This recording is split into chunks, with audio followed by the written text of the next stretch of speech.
ያሬድ አይ ቲንክ በቂ መልስ ያገኘህ ይመስለኛል። እንዴት ጦርነት ይቁም ለሚል ላልከው እነዚህ ሰዎች የሰላም ማስክ የለበሱ የጦርነት ሰባኪዎች ናቸው የሚል ተጽፎ አይቻለሁ። በቂ መልስ ነው።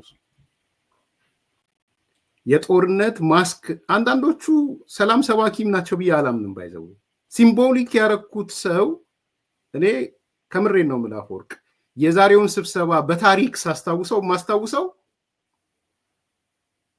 ሲምቦሊክ ሆኖ የወጣውን አቶ ስብሃትን ነው ማስታውሰው። ሌሎችም እንድታስታውሱ ሊንፈልገው እንደዛ ነው።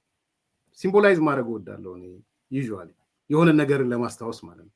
የሆነ ሜሞሪ ውስጥ እንዲቀመጥ የምትፈልገው ነገር ሶ አቶ ስብሃት ነው ዛሬ ሊዲንግ ልዩ ምልክቱ የዚህ ስብሰባ ምልክቱ አቶ ስብሃት ተደብቆም የነበረው ለዛ ነው። በነገራችን ኤንድ ቲፒኤልኤፍን የማጠብ ስራ ነው ሊሰራ የታሰበው።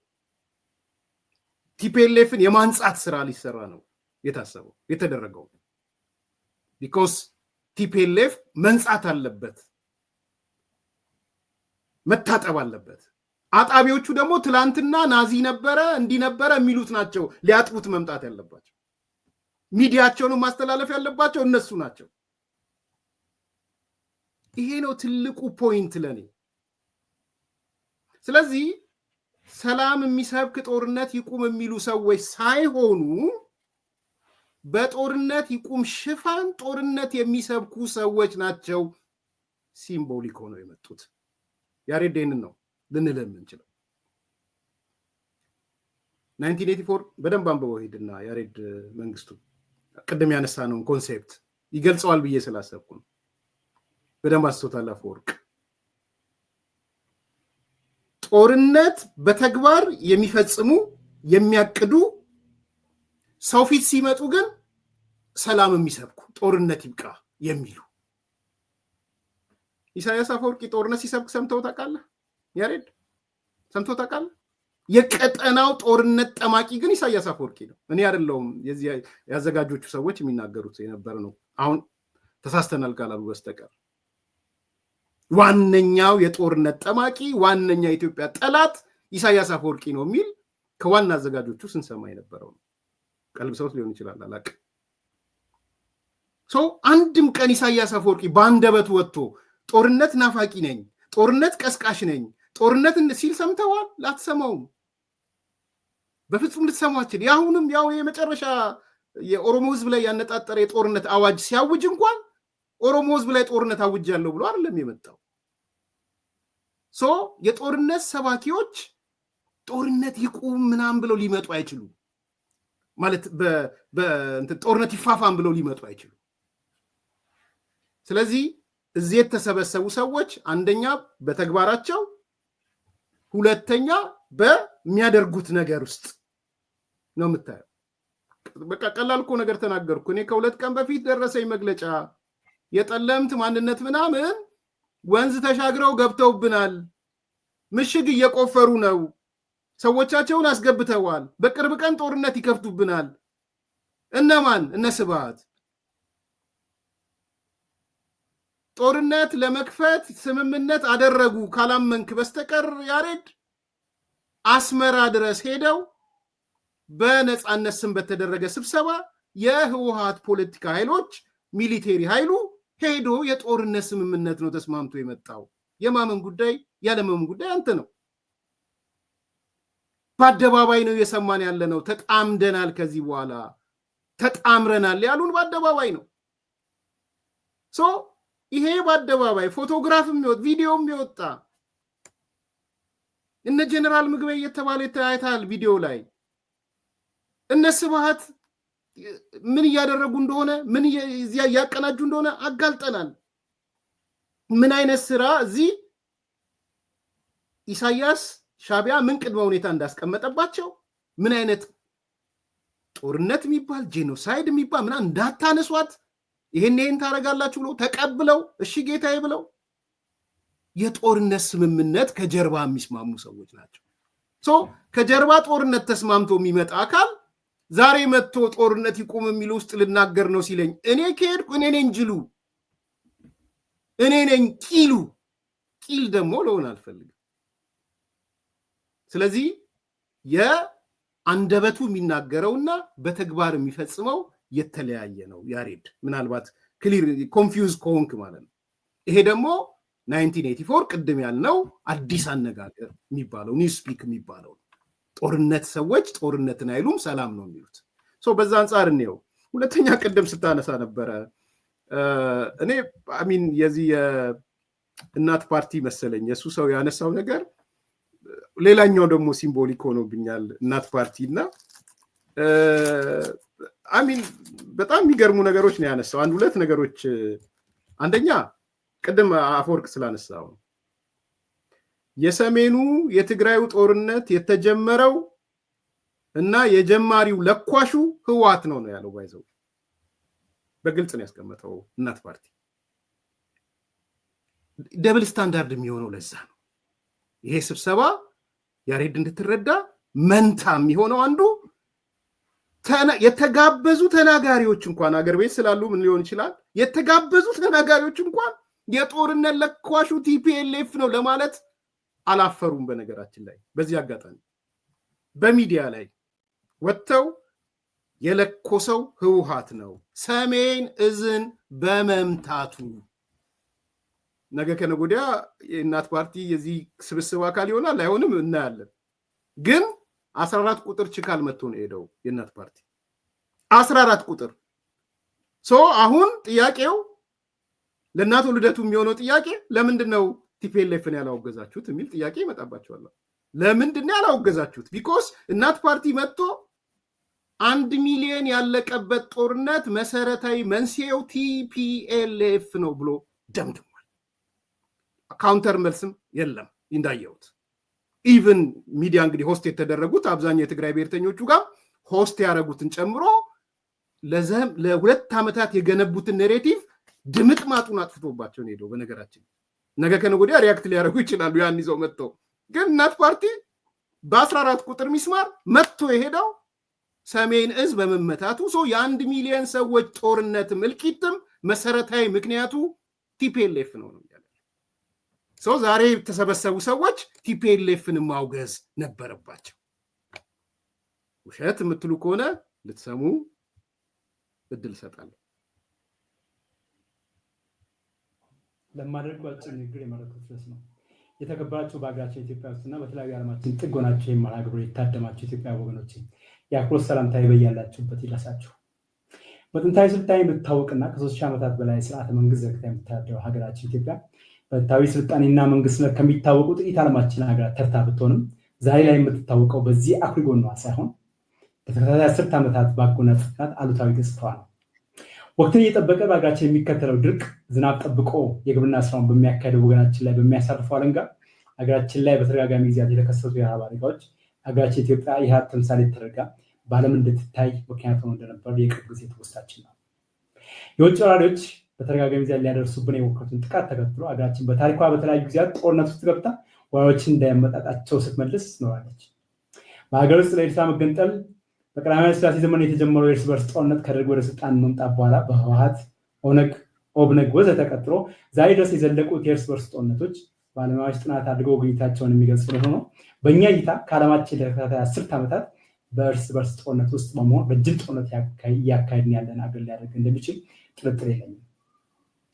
የ1966 አብዮትና የተከተልነው ግራ ዘመን ፖለቲካ ዜጎችን ጨቋኝና ተጨቋኝ፣ በዝባዥና ተበዝባዥ፣ አዳሪና ተራማጅ፣ ነጭና ቀይ ወዘተ እያለ መፋፈልና በሀገራችን የእኛና የነሱን ስርዓት በመፍጠር እንቁ የሀገራችን ጭንቅላቶችን እነሱዎችን ለአሰቃቂ ግድያና ለማያባራ እልቂት ዳርጓል። ይኸው በመደብና ፖለቲካ አመለካከት በእኛና እነሱ ከፋፍሎ ኢትዮጵያን እርስ በርስ ያፋጃ አብዮት በ1983 ዓ.ም ህልውናው ሲያበቃ ክፍፍሉ ከመደብ ወደ ጎሳ ተለውጦ ጨቋኝና ተጨቋኝ ጎሳ በመፍጠር በጨቋኝነት የተፈረጀው ማህበረሰብ አባላት ላይ በተለያዩ ቦታዎች አሰቃቂ ጥቂት መድረሱ የማይካድ መራራ ሀቅ። በመደብኛና እነሱ መከፋፈል የጀመረች ሀገራችን ኢትዮጵያ በብሔር ብሔረሰብኛና እነሱ ተከፋፈለች። ልጆቿን ጎራ ለይተው ተጠፋፉ፣ እየተጠፋፉም ይገኛሉ። አንዱ ሌላው ላይ ቀንበር የመጫን ስርዓትም ተዘረጋ። በ2010 የተከሰተውን ህዝባዊ አመፅ ተከትሎ በኢህአዴግ ውስጥ የተከሰተው ለውጥ ወደ መቀሌ የተሰባሰበው ህወሓት ጥቅምት 24 ቀን 2013 በመከላከያ ሰራዊት የሰሜን እዝ ላይ የሰነዘረውን ድንገተኛ ጥቃት ተከትሎ የተቀሰቀሰው የሰሜኑ የእርስ በርስ ጦርነት 1 ሚሊዮን የሚጠጉ ዜጎቻችን ህይወት ከቀጠፈ እና በመንግስት አዛዊ ስሙ አድማጭ ተመልካች እንድትሰሙት ነው። ይሄ ነው አንዱ ኮር ፖይንት። ትንሽ እንስማና አፈወርቅ ትቀጥላለህ። ይቅርታ። ደረጃ 1 ትሪሊዮን ተኩል የሚገመት የንብረት ውድመት ካስከተለ በኋላ ፕሪቶሪያ ላይ በተደረሰው የሰላም ስምምነት መቋጨቱን ሁላችንም የምናስታውሰው ነው። የሰላም ስምምነቱ ቢያንስ የትግራይ እናቶች፣ የአማራ እናቶችና የአፋር እናቶች በልጆቻቸው ሞት ምክንያት የሚደርሳባቸውን ዋይታ አስቁሟል። የጠመንጃ ድምፅም ጸጥ እንዲል አድርጓል።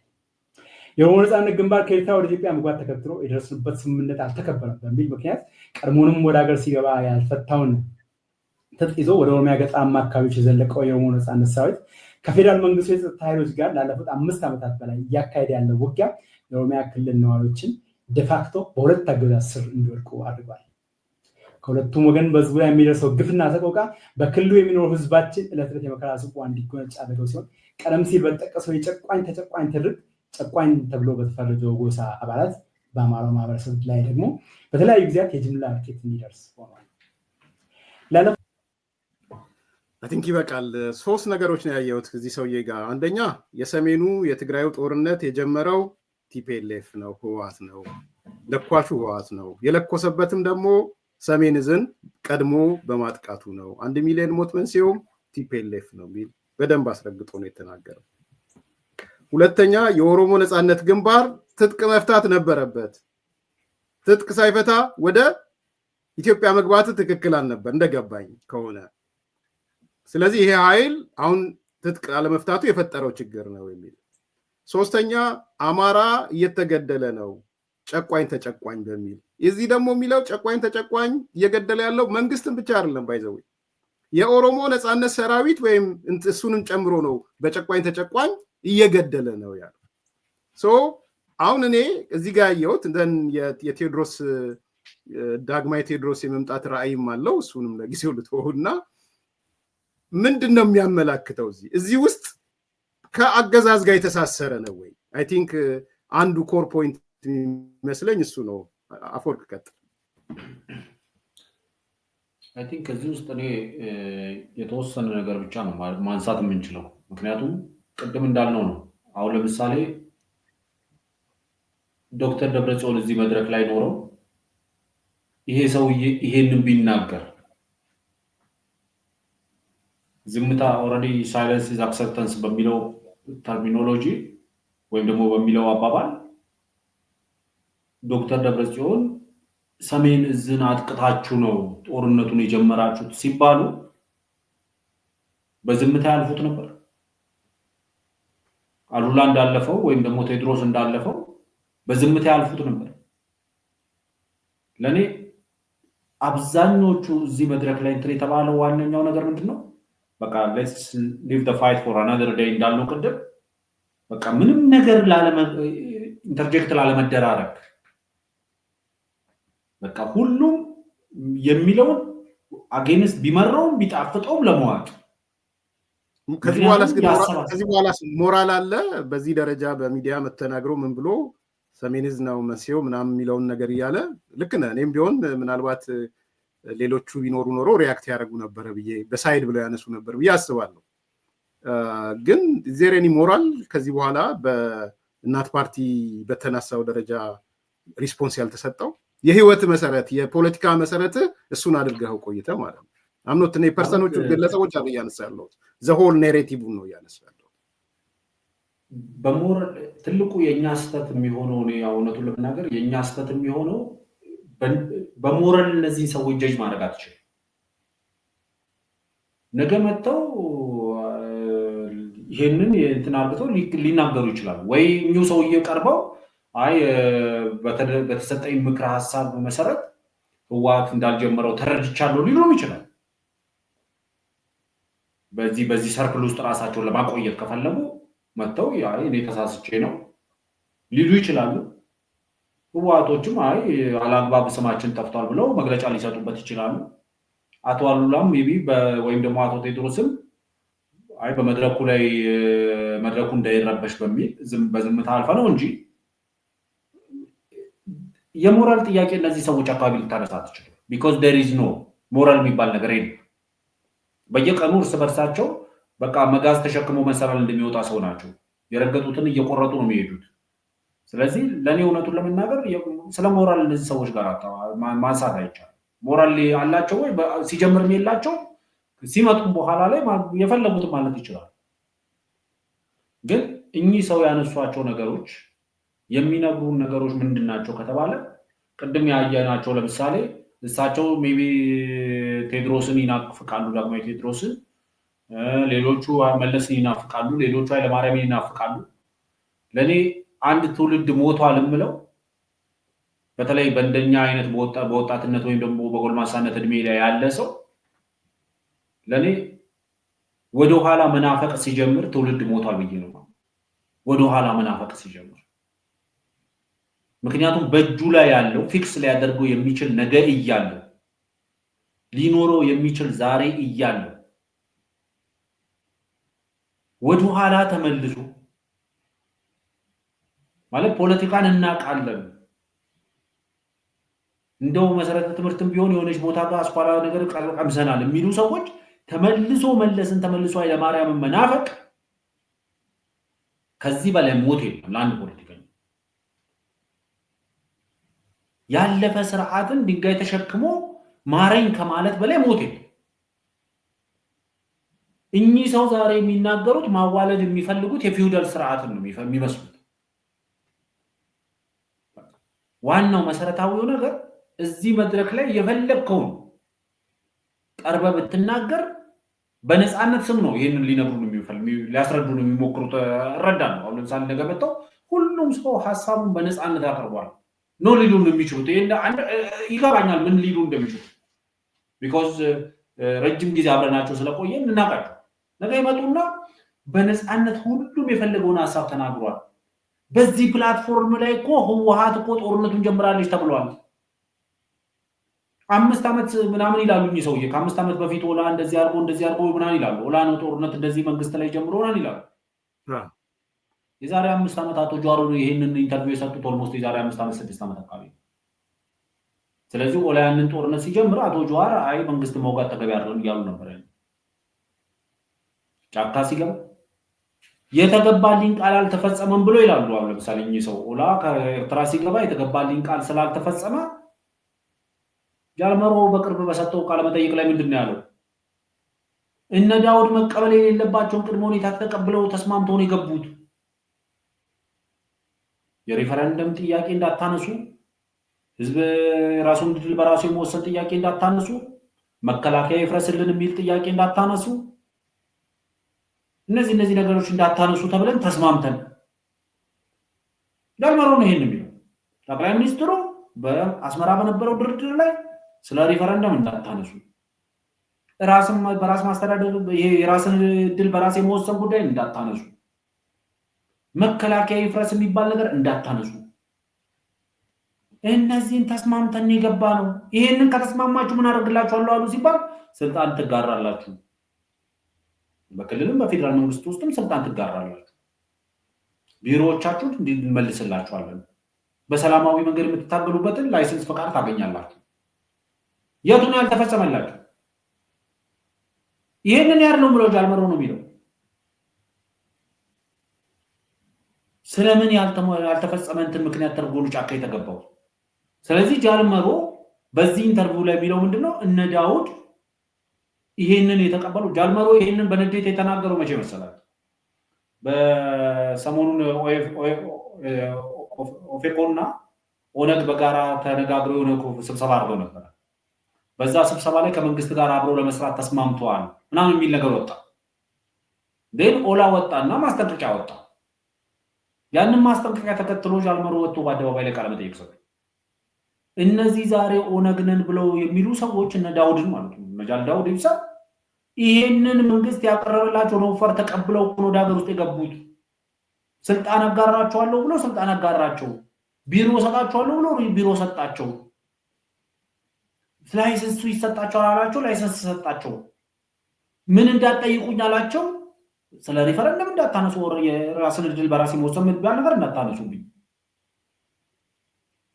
መከላከያ ይፍረስ የሚባል ነገር እንዳታነሱብኝ። ይሄን ተስማምቶ ነው የገቡት ነው ያለው። ስለዚህ መሮ ሪቮልት አድርጓል ከተባለ ሪቮልት ያደረገው አጌንስት ጃልዳውድ ኢብሳ ነበር መሆን የነበረበት። ጃልዳውድ ኢብሳ የገባው ስምምነት ፍትሃዊ አይደለም፣ ተገቢ አይደለም። ምክንያቱም ሲገቡ የሪፈረንደም ጥያቄ ወይም የራስን እድል በራስ የመወሰን ጥያቄ ላለማንሳት ተስማምተው እንደገቡ ነው የተናገረው። አሁን እያነሱት ያለው ጥያቄ እሱን አይደል? ስለዚህ እኚህ ሰው ያነሷቸው ጥያቄዎች አብዛኛው በነፃነት በሚመስል ስም ሁሉም የልቡን ተናግሯል በሚል ስም በቃ ቢመርም ቢጣፍጥም ሁላችሁም ዋጡት ካለን ጠላት የዚህ የሚነገሩ ነገሮች ምሬት ካለብን ጠላት አይበስብንም። ስለዚህ ኮመን ኢነሚ ዙሪያ ላይ እንደራጅ፣ ጸባችን እናሳድር ተብሎ ነው የተስማሙት። እያንዳንዱን ንግግር ብትሰማው ወደዱትም ጠሉትም ሁሉም ጭንቅላቱን እንደዚህ ያደረገ ሲሰማ ታገኘዋል። አግዙንና ጦርነቱን እንቋጫው ሲል ዘመነ እንደዚህ የሚል ጭንቅላት ታያለ። ዳግማዊ ቴዎድሮስ ሲባል ጭንቅላት ይወዘውዛል ቁጭ ብሎ። ገፋር ስለ ህወሓት ሰሜን ዕዝ ማጥቃት ስትሰማ እና ሉላ ጭንቅላት ይወዘውዙ ይሰማሉ።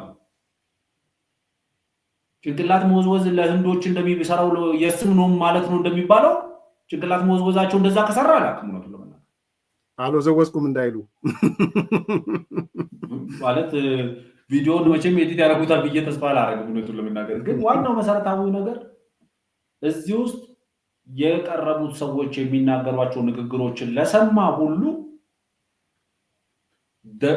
በጣም አሁን ያለው ጦርነት በላይ አስከፊ ጦርነት በእነዚህ ሰዎች መካከል የተቀበረ አለ።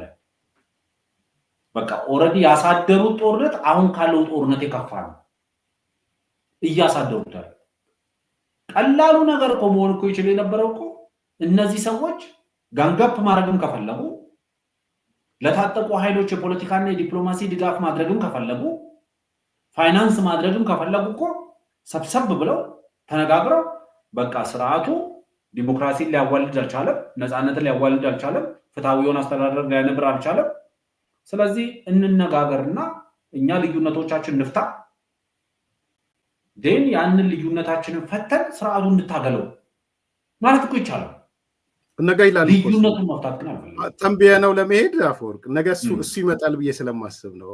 ዋት ኢዝ ዘ ኔክስት የሚለው ላይ መጨረሻ ሀሳብ አስተያየት ትሰጣለህ ብዬ ነው እንጂ ኔክስት ስቴፕ ከሰላማዊ ትግል የሚባለው አበደን በቃ አልቋል። ከዚህ በኋላ አይ ዶንት ቲንክ ሰዎች መጥተው ሰላማዊ ታጋይ ነኝ ቆርብ ያለው ምናምን የሚሉ አልመሰለኝም። ከዚህ በኋላ ሊሆን የሚችለው ሁለገብ ትግል የሀሳብም ለውጥ አድርግ ያለው ሊሉም ይችላሉ። አላቅም እንግዲህ ንብረቶቻቸው ካላሰጓቸው በስተቀር ሽፍት አድርግ ያለው ወደ ሁለገብ ትግል። ስለዚህ በሁለገብ ትግል የሚተባበር ድርጅት የሚሆን ነገር ኤክስፔክት አደርጋለሁ። ያንን የምጠብቀው እኔ እና እንደዛ ሊሆን ይችላል እያልኩ ነው ያለሁት። ቢኮዝ ጀዋርም ሲናገር ታክቲካል አይደለም ስትራቴጂክ ነገር ነው ማድረግ ያለብን ይላል። ዘመነም እንዳልከው ጦርነቱን አግዙም በጋራ እንነጋገር ምናምን ይላል። ገዱም አይተው ከሆነ 1 2 3 ብሎ ያስቀመጣቸው ነገሮች የሽግግር መንግስት በኋላ ላይ ስርዓቱን የማስወገድ ነው የሚለው። የዚህ ድምር ውጤት ወደ ግንቦት 7 ይወስዳል ብዬ ስለማስብ በቃ የዚህ እኔ ዛሬ ግንቦት 7 ህይወት ዘርቶ ነው ያየሁት። ወደ ግንቦት 7 ሽፍት እያደረጉ ነው። ፕላስ ኤርትራም ትመጣለች ብዬ አስባለሁ። ሄድኳርተሩ አስመራ የሆነ ሁለገብ ትግልን ማዕከል ያደረገ የትግል የሆነ አይነት ኦርጋናይዜሽን የሚመጣበት ይሆናል ብዬ ነው ፕሪዲክት ማድረገው። መጨረሻ ላይ ላነሳው ስለፈለግኩ ነው ጣልቃም የገባውብህ። ቀጥል። ዋናው መሰረታዊ ነገር ነገ ምን ይዘው ሊመጡ ይችላሉ የሚለው በጣም ቀላል አማርኛ መናገር የሚችለው ኦልሬዲ እያወሩ የመጣልኝ አንደኛው ነገር ሐማስ ታይፕ ኦፍ ኦርጋናይዜሽን ስታብሊሽ ያደርጋሉ። ሐማስ ካየ የፖለቲካል ሊደርሺፕ አለው፣ የሚሊተሪ ሊደርሺፕ አለው። ስለዚህ እዚህ መድረክ ላይ ያለው በጠቅላላ የፖለቲካል ሊደርሺፑን ይዝና ከዛ በኋላ እዚህ በየበረሃና በየጫካ ላይ የተበተነው ደግሞ ሚሊተሪ ዊንጉ ይሆናል። ከዛ የፖለቲካ ስራውን ያኛው ይሰራል፣ የሚሊተሪ ስራውን ይሄ ይሰራል። በእንደዚህ አይነት መንገድ መቀጠል ሊችሉ ይችላል። ዋናው መሰረታዊ ግን ፕሮፌሰር መረራ እንደሚሉት የማይታረቁ የሚጋጩ ህልሞች የሚሏቸው ነገሮች አሉ። በሁሉም ውስጥ የትኛውን ኮምፕሮማይዝ ያደርጋል? በቃ አሁን ለምሳሌ እኮ ከአንድ ሳይድ አይደለም አንድ ሰው ከአስሩም ይጣላል። ይኸው ጀዋር እኮ ስም እየጠቀሰ እኮ ተናገረ። በፌደራሊዝም እናንተ ከምትሉት ጋር አልስማማም ስለ ሀገረ መንግስቱ ታሪክ ከላይ ከምትባሉት ጋር አልስማማም ያለቆ ያንዳንዱ መሮን በዚህ ያልስማማም ዘንመነ በዚህ ያልስማማም ያለ ከዘረዘረ ሁሉም በዚህ ደረጃ ያለመስማማቱን ነው ፕሮሞት ያደረገ ነበር ስለዚህ ለኔ የሚገባኝ ዋናው መሰረታዊ ነገር እነዚህ ሰዎች ሲሰባሰቡ አትሊስት የመጀመሪያ ስቴፕ ትልቁ ችግር ምንድነው ይሄ አንድ ተረት አለ አይደል ፍርፋሬ ለመደ ድፍን እንጀራ ኬት እንደሚጀመር አያቅም ይባላል ስራው ኬት እንደሚጀመር አለማወቃቸው ነው ችግሩ እንዴት ነው ፖለቲካ ኬቱ ጋር ብንጀምረው ነው የሚለውን አለማወቃቸው ነው መሰረታዊ ችግራቸው ልዩነቶቻቸው በእንደዚህ አንጥተው በህዝብ ፊት ደርቲ ላውንደሪያቸውን ከሚያጥቡ በህዝብ ፊት ቅድም አንተ እንዳልከው ለህዋት ጥበት ከሚሰሩ በጓዷ ጨርሰውት በጓዳ የሚከራከሩበት ተነጋግረውበት የሚያስማማቸው ነገሮች ላይ መጥተው በቃ በእንደዚህ አይነት ፍሬም አድርገን ይዘን ወደ ፐብሊኩ እንውጣ መባል ነበር እስቲ አንድ ሰው አሁን እውነቱን ለመናገር አሰብኩት ከቀረበው መፈክር ውጪ በንግግር ውስጥ ኮቴሽን ሊሆን የሚችል ሰላም የተሰበከበት የሰላም ጥማት የሚታይበት ጦርነት እንዲቆም የሚጠይቅ አንድ ኮቴሽን ማግኘት እንችላለን በዚህ ሁሉ ንግግር ውስጥ አንድ ኮቴሽን just one አንድ ትምህርት ተጠቅሶ ልናስቀምጠው እንችል እንደው ሰላምን በዚህ ደረጃ እንደው ገልጸውታል ልንል እንችል አንድም የለም ስለዚህ እውነቱን ለመናገር እሳቸው ብቻ ሳይሆኑ እያንዳንዱ የተናገረው ንግግር ብናነሳ እያንዳንዳቸው ካቶልደቱ ጀምረን ነው ከመግቢያ እስከ መክፈቻ እስከ መዝጊያ ንግግራቸው ጀምረን ብናነሳው አንድም የረባ የሰላም ጥሪ አላየን መሆን የነበረበት እሳቸው ይሄንን ፕሮግራም ኦርጋናይዝ እንዳደረጉ ጋዜጠኛ ቴድሮስ is not the right person ይሄንን ፕሮግራም ለመምራት እንችላለን በግልጽ አቋም ወስዶ መንግስትን ለማስወገድ የታጠቁ ኃይሎች ተባብረው የትጥቅ ትግል ቢያደርጉም ጭምር ደግፋሉ የሚል ሰው እንዴት ሰላምን ጦርነት እንዲቆም ሰላም እንዲመጣ እንዴት የሚመክርን መድረክ እንዲመራ ተሰጥቷል አቋም ወስዶ በጦርነት በትጥቅ መንግስት መወገድ አለበት ብሎ የሚያምን ሰው ነው መድረኩን ይመራው ታጣቂ ቡድኖች መተባበር አለባቸው የሚል እኮ ቡድን ነው ጦርነቱ ሲመራ የነበረው ይሄን መድረኩ ሲመራ የነበረው አቶ ልደቱ ቢያንስ ይሄንን በየመሃሉ እየገቡ አይ በዚህ መድረክ ላይ ስለ ጦርነት እንድሰብኩ አይደለም ስለ ጦርነት እንድትቧደኑ አይደለም I'm sorry to say this እውነቱን ለመናገር በዚህ መድረክ ላይ የተገኙ ህጋዊ ፍቃድ ያላቸው የፖለቲካ ፓርቲዎች የህግ እኮ ተጠያቂነት እንደሚያመጣባቸው ዘንግተውት ነው እውነቱን ለመናገር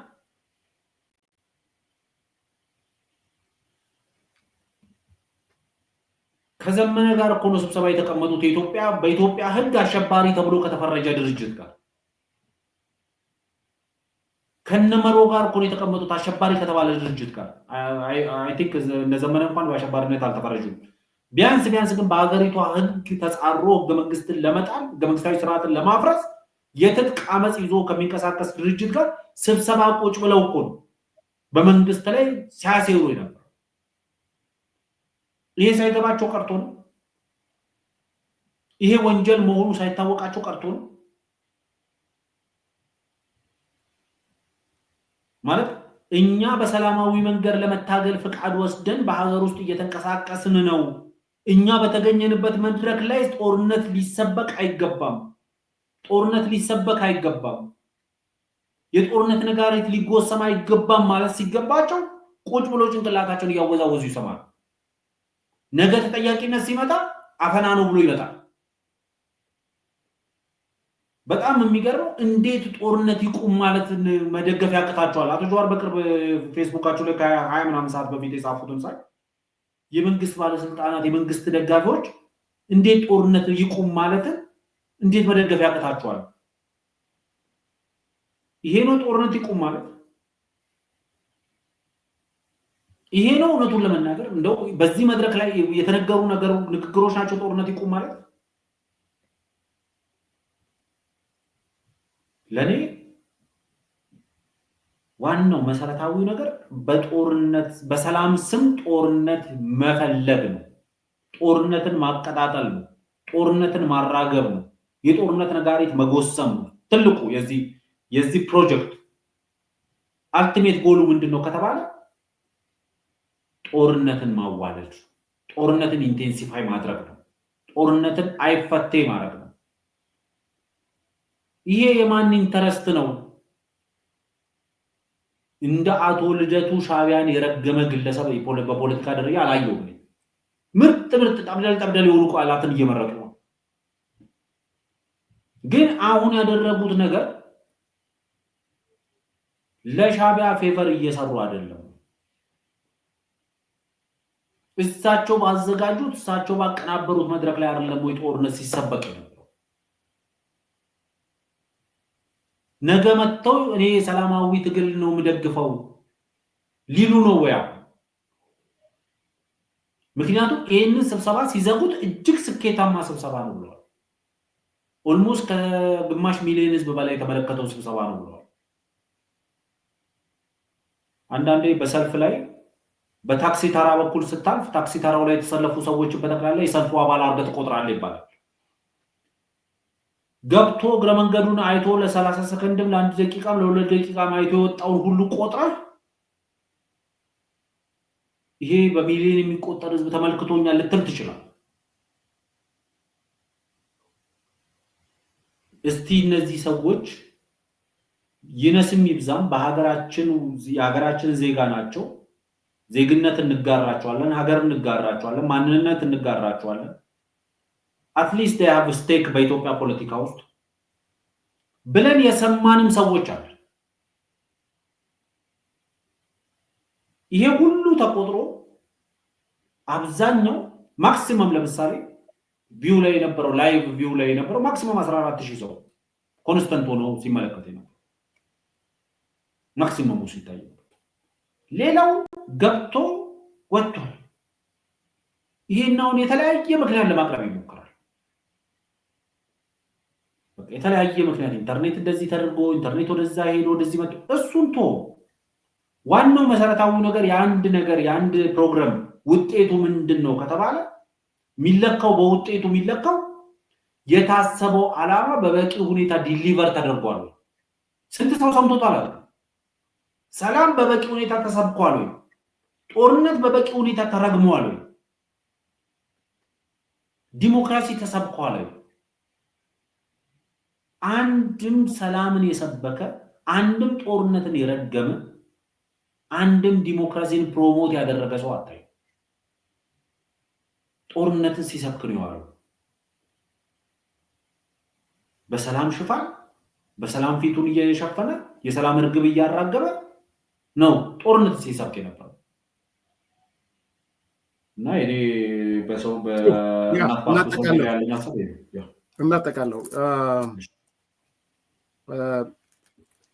ለኔ ቅድም እንዳልኩ ነው የግንቦት 7 መወለድ ሪቦርን ማድረግ ነው ያየሁት ከባጭሩ እንትኖቹ ነው አዳዲስ ኃይሎች ተጨመሩበት የተወሰነ ወጡበት እንጂ ግንቦት 7 ነው ያየሁት ለካ ነገሮች ይደገማሉ ሪቦርን ያደርጋሉ ግንቦት 7 ሞቶ ያልቃል ብዬ ነበር ማስበው ግንቦት 7 አሁን ስጋ ለብሶ መጥቷል ግን እንዳልኩት የሰው ኃይል ለውጥ አድርጎ ነው የመጣው ትላንት ግንቦት 7 ናዚ ነው ምናምን ነው ሲል የነበረው እነ ስብሃትን ነበረ እነ ጌታቸው አሰፋን ነበረ አሁን የዛ አካል የግንቦት የአዲሱ አካል እነ ጌታቸው አሰፋ እነ ስብሃት ሆነዋል የሰዎች ለውጥ ነው የተካሄደው እንጂ የሐሳብ የኮንቴንት ለውጥ አይደለም the reborn of ግንቦት 7 ነው ኤንድ ሌላው ሁለተኛው ይሄ ግንቦት 7 የሚሽከረከረው በሻቢያ ነበረ በኢሳያስ አፈወርቂ ነበር አሁንም ይሄ ነገር የሚሽከረከረው በግንቦት 7 በኢሳያስ አፈወርቂ በአስመራ በጀነራል ፍጹም ነው በኮሎኔል ፍጹም በሚባል ፐርፐዙም ሁለት ነው በአንድ በኩል የትጥቅ ትግል ማድረግ ነው ቅድም ያልካቸው ታጣቂዎች፣ በሌላ በኩል ሰው መግደል፣ ሁከት መፈጠር። አቶ አንዳርጋቸውን ሰምታችሁት ከሆነ ሊስት አውጥተን የሚገደሉ ሰዎች አስመራ ቁጭ ብሎ ነው የሚገደሉ ባለስልጣናት ምናምን ብለው ሊስት አድርገው ነበር። አንዱ የግንቦት ሰባት ትግል እሱም አሁን ባይዘዌ ለባለስልጣናት ብቻ ሳይሆን ለሌሎች ለባለሀብቶችም ለሌሎቹ ማስጠንቀቂያ ማሳረፍ ፈልገው አንድ የግድያ ሊስት ያወጣሉ እነዚህ ሰዎች። ከዛ የሚያሳብቡት ስለሚኖር ማለት ነው። አሁን እዚህ ዝርዝር ነገር ታሪክ ያውጣው። ቅድም እንዳልከው ምንናገረው ነገር የለም፣ ይቀመጥ። እሱ ምን ታስቦ ነበር፣ ምን ታቅዶ ነበረ፣ ምን ለማድረግ ነበረ፣ ለጊዜው ይቀመጥ። ግን የተወሰነ ጫፍ የሆኑ መረጃዎች አሉ። የሆነ ሆኖ አሁን ቀጣይ የሚሆነው የሚገደሉ ሰዎች፣ እርምጃ የሚወሰድባቸው ሰዎች እነሱ ሁሉ ሊስት ይደረጋሉ። ቢኮዝ ሻዕቢያ ካለበት ይሄ ነው የሚሆነው።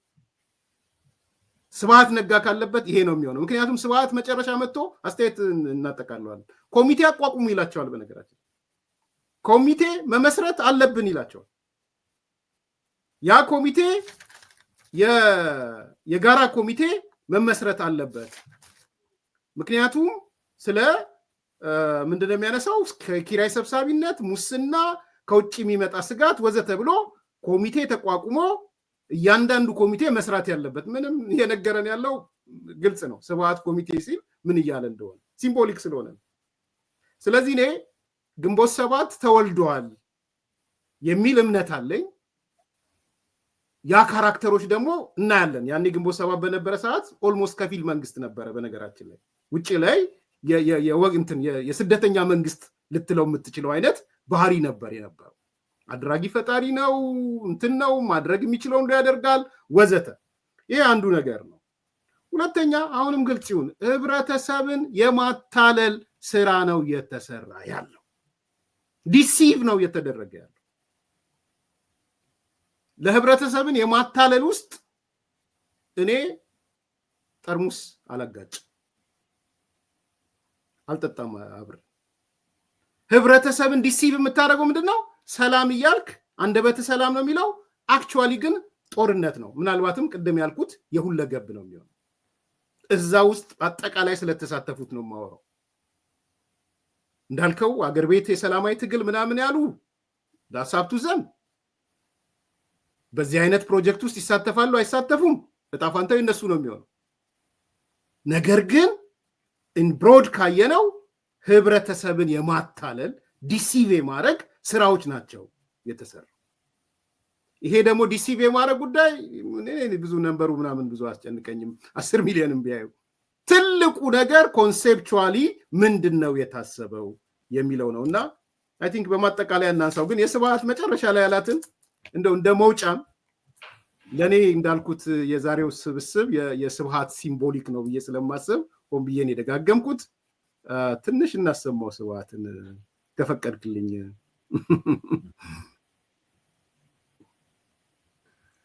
እና ዳንኪው በዚህ ጉዳይ መካፈሌ አመሰግናለሁ። ለአካባቢዎቹ ያለን በተለይ ደግሞ ኮንሰፕት አብሮነት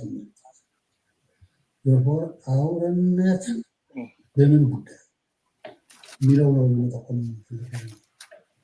አብሮነት በጣም ምንም ጭላንጭል አብሮነት የሌለን በታሪካችን ናምበር ዋን በታሪካችን የጋራ አመለካከት መኖር አለብን። ግማሾቻችን ታሪክ በኢትዮጵያ በዓለም በኢትዮጵያ የበለጸገ ታሪክ ያለው የለም። አንዳንዶቻችን ደግሞ በዓለም ያለበለጸገ ወደ ብልጽግና ያልተጠጋ የሚባሉ በዓለም ካለው ኋላ ያቀረ ኢትዮጵያ ጀት ኤክስፖርት ያደርጋል። ኤኒ ኢንጂነሪንግ ኢንቨንሽን ኤክስፖርት ያደርጋል። ኤክስፖርቱ ባሪያና ሰልጥ ይቻላል። ስለዚህ በትክክል መረዳት አለብን። የጋራ ሁለተኛው ኢህአዴግ የሚባል ነው። ኢህአዴግ ዘመን ምን ነበር ሁሉ በሁሉም መለኪያዎች ኢህአዴግ ያስመጣው መታየት አለበት። በዚህ አንድ በዚህ ላይ ጋራ ሶስተኛው ወደ ስልጣን የመጣው ቢሮክራቲክ ካፒታሊስቱ በኢትዮጵያ ምን ፋይዳ አመጣ? ያለፉት የነበሩ ስህተቶች ቀረፈ? አስወገደ? በኢህአዴግ ዘመን ኮራፕሽን አለኝ ተብሎ የተዘረዘሩ አጠፋቸው ወይስ ቀጠሉ? እና the bureaucratic capitalism of the current regime became number one. ተሸከመ ሁሉም አይነት የሀገር በሽታዎች በስልጣን በመግደልም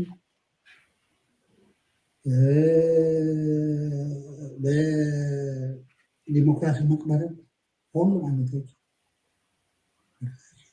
ለዚህም አንድ ኮሚቴ ተቋቁሞ ማለት ነው። በዚህ ከሄድ ስለ ህገ መንግስቱ ያነሳው ላይ ሰምተነው እንሄዳለን። ብዙ ካልተሰማችሁ ይቅርታ። መጨረሻ ስለ ህገ መንግስቱ ያነሳው ላሰማ ብዬ ነው። ከዚህ በኋላ ያነሳል ሲናሪዮ የኢትዮጵያ ዕጣ ፈንታ ሆናል። በውስጣችን በእያንዳንዳችን እዛ በሮ ወራ በእያንዳንዳችን and between us and ለውጭ ጠላቶች ደግሞ ክፍት ነው።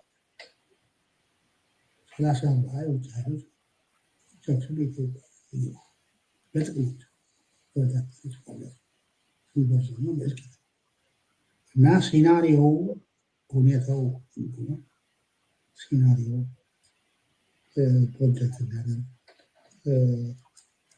ነው። አንድ መሰረት አብሮነት የሆነ ታዲያ እንዴት እንውጣ? የሁሉ ተሸክመው እንዴት ነው ፓስቱም ፕሬዘንቱም እንደዚህ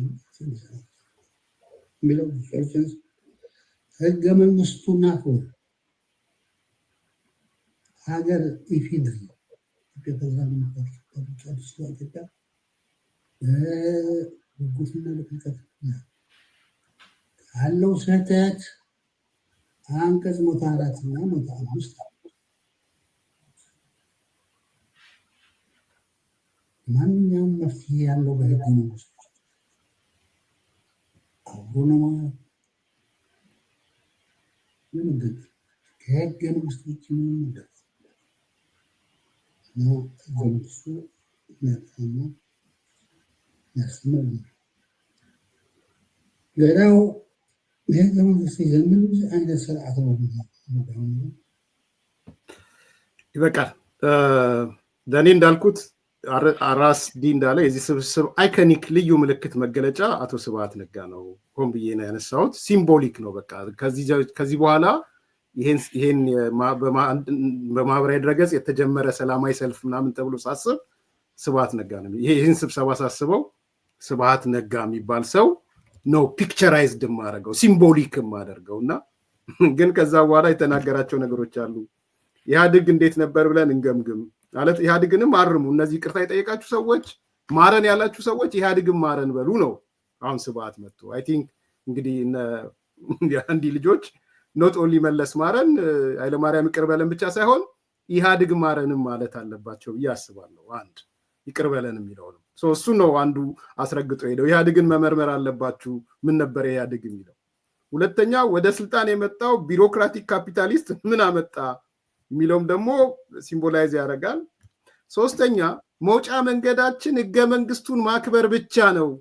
ማንኛውም መፍትሄ ያለው በህገ መንግስቱ ነው። አንቀጽ 104 105ንም ጨምሮ ይሄ ህገ መንግስት ማሻሻያው መሰለኝ 104 105 ከህገ መንግስት ውጭ ሌላ መውጫ መንገድ የለም የሚል ነገር ነው የሚያነሳው።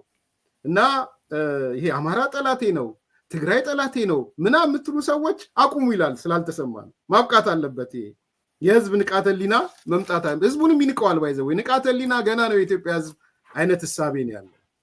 ትሬቶቹ የሚለው የሚያነሳውን ትልቁ ትሬት ኢትዮጵያ ውስጥ ኪራይ ሰብሳቢነት ነው ይላል። ቀጥሎ ሙስና ነው ይላል። ከዛ ከውጭ የሚመጣ ስጋት ነው ይላል። ይሄን ሁሉ ለመቅረፍ ግን ኮሚቴ መቋቋም አለበት። አንድ ኮሚቴ ተቋቁሞ መንቀሳቀስ አለበት ነው።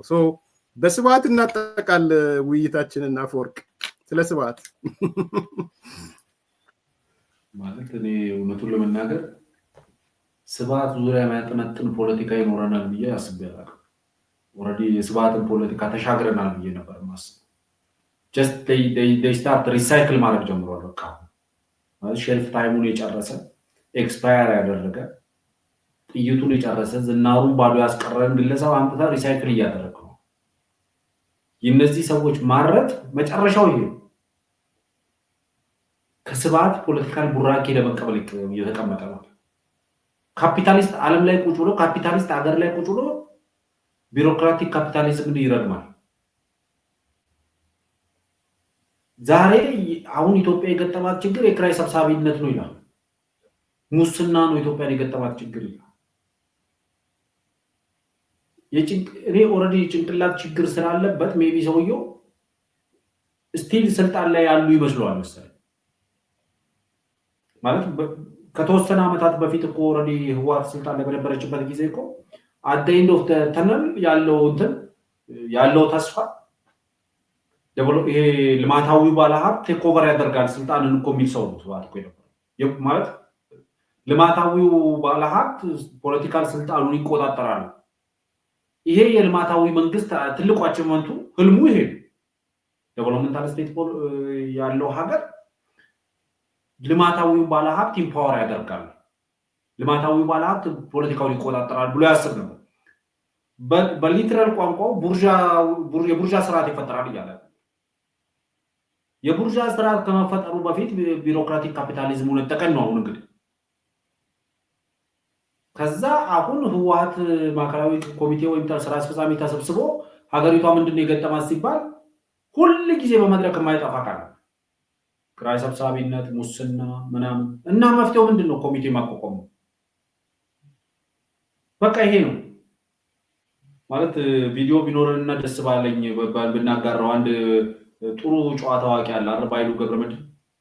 ባይሉ ገብረመድህን ኮሚቴ ማለት ዲፋይን ያደርጋልና ያንን ቪዲዮ ብናገኝ ደስ ይለኝ ነበር። ግን ዋናው መሰረታዊ ነገር ችግሮች እንዳይፈቱ ከፈለክ ኮሚቴ ታቋቁምባቸዋለህ ይባላል።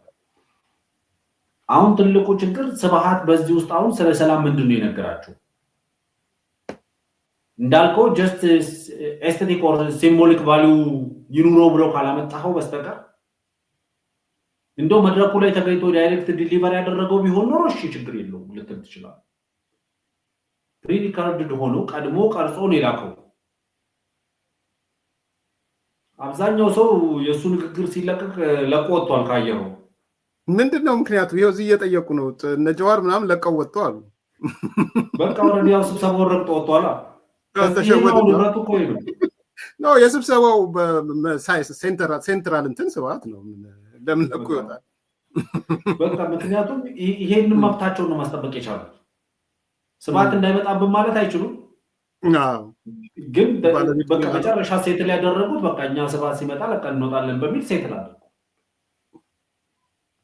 ምስኪኖቹ አፋር አሁን እኔ እንደው ስላነሳ ነው እና ጥያቄ ስላየው ነው እንትናንም አንስታቸው ነበር። አፋሩን ሰውዬ አሰባሳይ ማለት ያ እና አሁን ሰሞኑን የሆነች አርቲክል እየጻፍ የእሳቸውን ጦቢያ ላይ 10 ጽሁፍ ዝም ብዬ እያየው ነበር እና 7ቱ ሻቢያ ላይ ነው የተጻፈው፣ 3ቱ ህወሓት ላይ የተጻፈ አርቲክል ነው። እንዴት እንደሚቀጠቅጧቸው ማለት ነው። አቤት ትላንትና ይመለስ እያልኩ አይደለም። ዛሬ ምን እንዲሰማቸው እንደሚችል ጋሻሲን ወዳጄ ስለነበሩ አሁን አንገናኝም፣ ግን ምን ፊል እንደሚያደርጉ አየህ። በይሉንታ ቁጭ አሉ እሳቸው። ወንደ ዶክተር እስማኤልንም በይሉንታ ይሁን አይደለም ደግፎን አላቅም ጠይቀዋለሁ ዶክተር እስማኤልን ቁጭ። ሌሎቹ ግን እጥፍ ብለው ወጡና ሲምቦሊክ የሆነ ነገር ሲመጣ ለምንድን ነው የምትወጣው? ለምን ምን አስወጣ? የስብሰባው ሐሳብ መሪንትን በስብሐት ላይ የተንጸባረቀው ስለ ስብሐት የምታስበው ኢሜጅ የመቀየር ስራ በሆነበት ማለት ነውና በዚህ በቃ ኦልሬዲ ስብሐት መምጣት ስብሐት የተናገረው ንግግር አንድ ሰው ቀድሞ ቀርጾ ሲልክልህ እኮ አንድ ሰው አትሊስት ስለ ፕሮግራሙ ማይመጠን መልእክት ከሆነ አይ እኛ እኮ የምንነጋገረው ስለ ኪራይ ሰብሳቢነት ስለ ቢሮክራቲክ ካፒታሊዝም ምናምን አይደለም አሁን ሀገሪቷ ጦርነት ውስጥ ተማግዳለች። እንዴት አድርገን ከጦርነቱ እንውጣ ነው? በዚህ ላይ እንደው መልእክቶትን አስተካክሎ ይላኩልን ማለት እኮ ይቻላል። ግን ስብሐት የሹም ዶሮ ነው። እሺ ምን ልትለው አትችልም።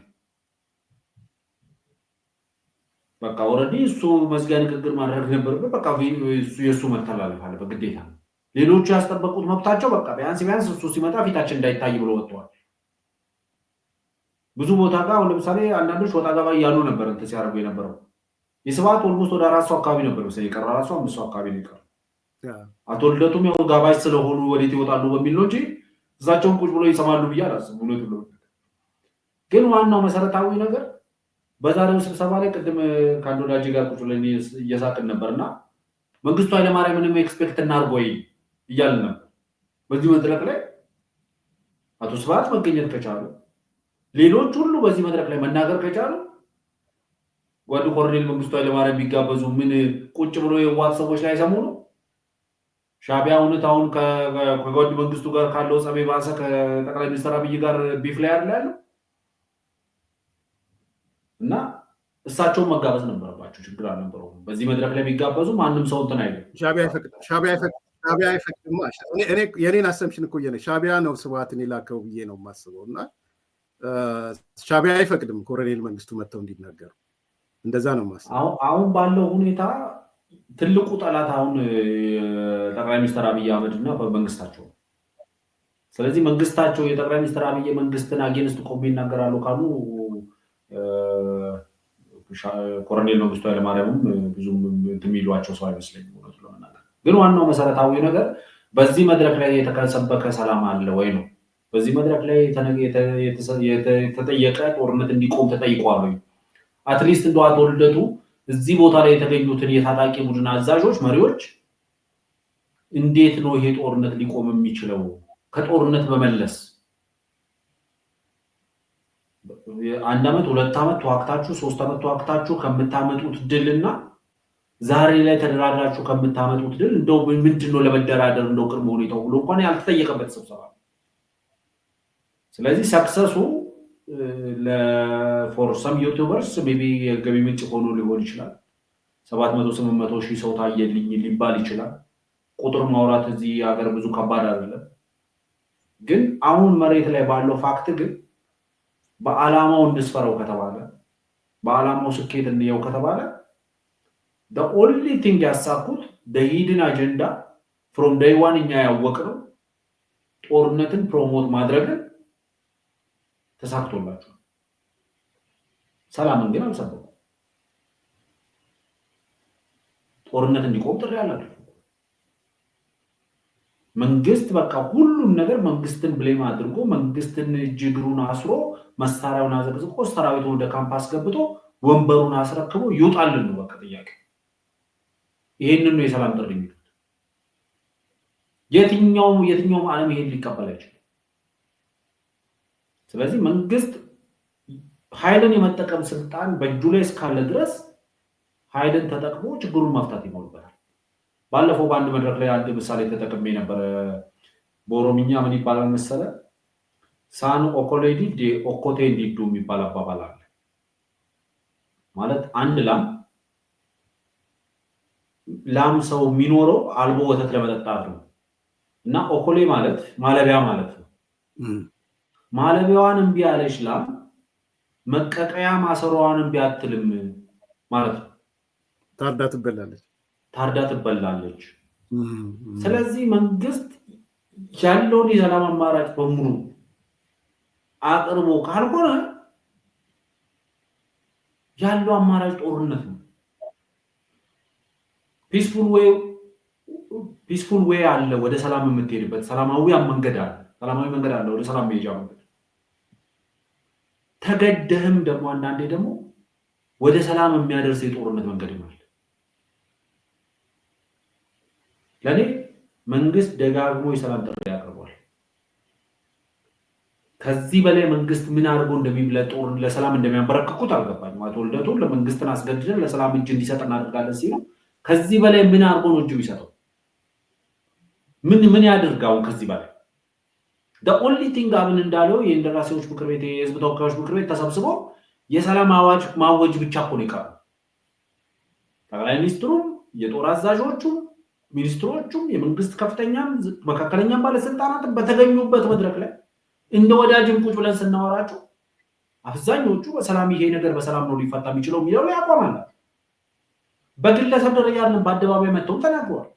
በየመድረኩ ሰብከዋል፣ ጥሪ አድርገዋል። ከዚህ በላይ ለሰላም እጅ መስጠት አለ ወይ? ቢያንስ አንድ ጊዜ እንደው ካፋቸው እንኳን አውጥቶ ምን ችግር አለው እስቲ እናንተም ለሰላም እጃችሁ ስጡ ማለት ምንድነው? የዚህን ያህል ከባድ ያደረገባችሁ ቅድም እንዳልኩት ነው። አትሊስት even if it is not fair for the government ሁለቱንም እኩል ይውቀሱ። ይሄ ነው ትንሹ። ይሄ በቃ ከዚህ በታች የለም። ከዚህ ሪኩዌስቱ ከዚህ በታች አለ። ከዚህ በታች ሌላ ሪኩዌስት የለም። መንግስት በቃ የ4 ኪሎንም የጦር ኃይሎችንም ሁሉንም ስልጣን ያስረክብ ከማለት በታች ከዛ በታች ያለው እሱ ነው። በቃ አትሊስት እኩል ይውቀሱት። መንግስትንም ታጣቂዎቹንም እንደው እኩል ይውቀሱ። መንግስት የመዋጋት ስልጣን አለው፣ ኃይል የመጠቀም ስልጣን አለው በብቸኝነት። እንደው እናንተም ቢያንስ እንደው ይሄን ነገር አድርጉ ማለት ይቻላል። ጠረጴዛው ዲሞክራሲ ማዋለድ አይከብደው። ብዙ ጊዜ ደጋግሜ እንደምለው እሱም ብዬ ላጠናቅ በረሃው ከሚሰጠው በላይ ጫካው ከሚሰጠው በላይ ጦርነት ከሚሰጠው በላይ የድርድር የውይይት ጠረጴዛ ይሰጣል። ሐቁ ይሄ 2 ዓመት የሚተዋጋ 10 ዓመት የሚተዋጋ እንደ ታይሚል ታይገርስም ተዋግቶ መጨረሻው ከስሞ የተቀረ ወይ ደግሞ በቅርብ ትጥቅ እንደፈታው እንደ ፒኬኬ ወደ 20 40 ምናምን ዓመት በኋላ ወደ ሰላም የመጣ አዳይን ኦፍ ዘ ዴይ ጠረጴዛው ጋር መምጣታችን አይቀርም። ጠረጴዛው ጋር ስንመጣ ስንት ሰው ሞቶብን ስንት ሰው ገለን ነው ስንት ሪሶርስ አውድመን ነው ካልሆነ በስተቀር ዞረን መጨረሻ ለምንመጣበት ጠረጴዛ ዛሬ ብዙ ማናናቁ ተገቢ አይደለም። ዛሬ በጣም በተቆለጳጰሰ ቋንቋ መንግስትን መርገም መቻል ዕውቀት ሊመስል ይችላል። ግን እየሞተ ያለ ህዝብ አለ፣ እየወደመ ያለ መሰረተ ልማት አለ። እነዚህ በአንድ በኩል ጦርነቱን እየደገፉ በአንድ በኩል ስለወደመው መሰረተ ልማት እኩል ማልቀስ ይፈልጋሉ። እኩል ኢኮኖሚው ተጎድቷል፣ በዚህ በኩል ያለቅሳል። ጦርነትን በዚህ በኩል ሲደግፍ ታገኛል። የጦርነት ኦዲት የሚሰራው እሱ ነው። ጦርነቱን የሚያዋቅረው የሚያቀናጀው እሱ ነው። ስለዚህ ይሄ ባህሪያችንን ካልተው ነው በስተቀር ከሌባ ጋር የጠፋብንን በሬ መፈለግ ካላቆምን በስተቀር ብዙ ሩቅ ምን ይሄድ አይመስልኝም። እውነቱን ለመናገር ወደ ሰላሙ እየሄድን አይደል። the only thing ለመንግስትም እየተወለደ ያለው አማራጭ ብቸኛው አማራጭ በጦርነት ሰላምን ማረጋገጥ ነው። እንደ አሜሪካኖቹ ፒስ ባይ አብሶሉት ፓወር እንደሚሉት በኃያል ክንድ ተጠቅመ በጉልበት ተጠቅመ ሰላምን ማረጋገጥ እንደሚባለው ወደዛ ነው እየገፉት ያሉት። የቅዠታቸው ቅዠት መንግስት አሁን እየተዋጋን ነው ብሎ ያስባሉ። እየተዋጋን ነው ብሎ ነው አሁን እያሰቡ ያሉት። መንግስት ወደዚህ ደረጃ ላይ የመጣ ቀን በቃ ያለኝ አማራጭ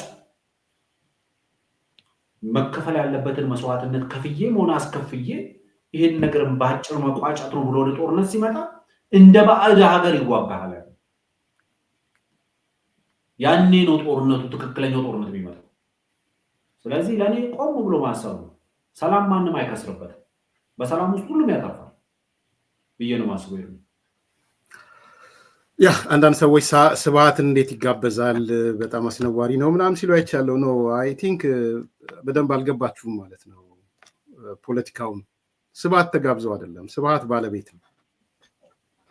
እኔም ማምነው እኔ ኤርሚያስ ማምነው ነው እምነቴን ነው ባለቤት ነው የዚህ ስብሰባ። በግብዣ ደረጃ አይደለም ብዬ አላስብም። ቢኮዝ ቅድም ያልኩት ነው አጠቃላይ ነገሩ ህብረተሰብን ዲሲቭ ማድረግ ነው ብለናል። ህብረተሰብን ማታለል ነው ብለናል። ትልቁ ዓላማ እሱ ነው። ወደ ሰላም ሳይሆን ወደ ሁለገብ ትግል ሽግግር የማድረግ ነው። የግንቦት ሰባት ውልደት ነው። ሰዎቹን የተቀየሩት እንጂ ምናልባት ፕሮፌሰር ብርሃኑ ነጋ የሚባለው እከሌ የሚባል ይሆናል። ሌሎቹ እንዳለ ይገባሉ። እንደዛ እያለ የተሰካ ኢሳት የሚለው ሌላ የሚዲያ ለውጥ ይኖረዋል። ከዛ ውጪ ግንቦት ሰባት ሪቦርን ነው ያደረገው። ስለዚህ የስብሃት ሳይጋበዝ ምናምን አለ ሚኮስ የሚመጣው ሁለገብ ትግል የሚባለውም ጦርነትንም እንትንንም የሚያጣቅሰው ሊድ መደረግ ያለበት በሻቢያና በቲፒኤልኤፍ ነው። ትልቅ አቅምም ያለው ሻቢያና ቲፒኤልኤፎች ናቸው። ሰው ነገሩን አርቆ ማየት ማሰብ ያስፈልጋል። ዝም ብሎ በእንጭፍጫፊ ጉዳይ እንትን አትበሉ፣ አትታዘሉ። ለዚህ ነው አቋም የሚወሰድኩት። ፐርሰናል የማያቸው ነገሮች መከላከያ ይፍረስ የሚለኝ ሰው እንዲህ አይነት ስብሰባዎች ሲያስተናግድ ለእኔ ግልጽ ነው ትርጉሙ። መከላከያ ይፍረስ ቲዲኤፍ ነው መከላከያ መሆን ያለበት ለሚለኝ ሰው ምንም በቃ ምንም ልታወሸኝ ምን ልትለኝ አትችልም። ይሄን ደግሞ ልደብቅ አልችልም። ይሄንን ልሸፋፍነው አልችልም። እንዲባላለው ሰደባለው ምናምን በሚል ልሸፋፍነው አልችልም። ስለዚህ ትልቁ ነጥብ ህብረተሰብን ማታለል። ስብሃት የማታለሉ ንጉስ ነው። የማታለሉ ሲምቦል ነው። የማለማመድ ጉዳይ ነው። እንዳትሰጉ፣ ከዚህ በኋላ እነ ስብሃት ይመጣሉ። ስጋት እንዳይገባችሁ፣ ኖርማላይዝ አርጉት። ትላንትና አፓርታይድ ነው፣ ትላንትና ሂትለር ነው፣ ትንሽ የኢትዮጵያ ምናምን ስትሉ የነበሩ ሰዎች እሷን ነገር አሁን ሰርዟት፣ እንደውም በሚዲያችሁ አስተላልፏት። እንደውም ሳተላይት አላችሁ አይደል? በሳተላይት ስብሃትን አሳዩት። ስለዚህ እየተደረገ ያለው አጠባ ነው። ስብሃት ነው የታጠበው። የስብሃት አስተሳሰቦች ናቸው ሌላውን እያጠቡ ነው ያሉት።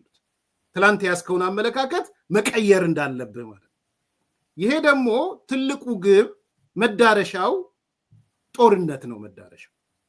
መዳረሻው ሰላም ሰባኪ መስሎ ጦርነትን ነው። ምክንያቱም ለጦርነት ዝግጅት እያደረጉ ነው። እየቆፈሩ ነው፣ ነግረውናል። ወልቃይቶችን ሂዱና ጠይቁ። የወልቃይት ሰዎችን ሂዱ፣ ግፏኖችን ጠይቋቸው ምን ሲሉ እንደከረሙ። መግለጫቸውን ሂዱና አንብቡ። ለጦርነት ዝግጅት የሚያደርግ አካል ዛሬ መጥቶ ስለ ሰላም እየነገረ ነው ማለት ነው። ስለዚህ እኔ አሁንም ቢሆን አጠቃልለዋለሁ። የግሌ አስተያየት ነው። ሲምቦሊክ ነው ይሄ ስል ስብሃት ነው የስብሰባው ሲምቦሊክ ልዩ ምልክት አድርጌ የምወስደው። የእሱ አስተሳሰብ የእሱ አመለካከቶች ነገ ከነገ ወዲያ እናየዋቸዋለን። ይሄንን ደጋግሜ ማንሳት እፈልጋለሁ። ከዛ በተረፈ ግን ብዙ ያን ያህል ሄዶ ለውጥ ያመጣል ወይ አገር ላይ አፌክት ያደርጋል ወይ እስኪ ሌላ ጊዜ እንየው። ማለት ብዙ አገር ላይ ምድር ላይ ተቀምጠው ለውጥ ያላመጡትን ኃይሎች በጦርነት እንግዲህ ትልቁ ስጋት የቲፒኤልኤፍ ወደ አዲስ አበባ መምጣት ነበረ። ምን አገር ትፈርሳለች ተብሎ የታሰበው እሱ ነበር አይደለ? ሰሜን እንትን ሲደርስ ደብረ ሲና ሲደርስ ከደብረ ሲና የተመለሰ አካል ከዚህ በኋላ ስጋት ይሆናል ብዬ ማሰብ ብዙ የመከላከያ ዝግጅትም ሌሎች ነገሮችም ብዙ ስጋት ነው ብዬ አላስብም። ባይዘዌ ከፍራቻ ከስጋት ከምናምን የሚመጣ ነገር አይደለም። ምንም በቃ አልቋል። ከዚህ በኋላ ፋኖ የሚባለው እውነት ለመናገር አለ ማለት ከባድ ነው። እንደዚህ አስተዳደር ተቆጣጥሮ መንግስት ተቆጣጥሮ ባህር ዳር ተቆጣጥሮ ምናምን የሚባለው ህልም አልቋል። ኦላ የምትለውም የበለጠ ብዙ ታውቂ ይሆናል አፈወርቅ። እኔ ግን ያለኝ ግምት አይ ዶንት ቲንክ ኦሮሚያ መጥቶ አዲስ አበባን ተቆጣጥሮ ምናምን የሚባለው አይ ቲንክ ያከተመ ነው ይመስለኝ። ይሄ ማለት ሁከት ብጥብጥ አይኖርም እያልኩ አይደለም። ሻቢያ እስካለ ድረስ ቲፒኤልኤፍ እስካለ ድረስ ሁከት ብጥብጥ ስፖንሰር ይደረጋል፣ ሽብርተኝነት ስፖንሰር ይደረጋል። ስለዚህ ያን ያህል የሀገሪቷን አፌክት የሚያደርግ የሚያናጋ ነገር ይፈጠራል ብዬ አላምንም። ያውም በውጭ ተቀምጠህ በፌስቡክ እና በምናምን ይመጣል ብዬ የማስበው ነገር አይደለም። ይህም ግን እውነታውን ማሳየት ያስፈልጋል ብዬ ነው የማስበው። አፈወርቅ በጣም ነው የማመሰግነው። እግዚአብሔር ይስጥልኝ። እኔም ከልብ አመሰግናለሁ። አድማጭ ተመልካቾች የዛሬ ቦታችን ይህን ይመስል ነበር። ላይክ አድርጉ፣ ሰብስክራይብ አድርጉ፣ ሼር አድርጉ። ጥያቄ አስተያየት ካላችሁም ላኩልን። መልካም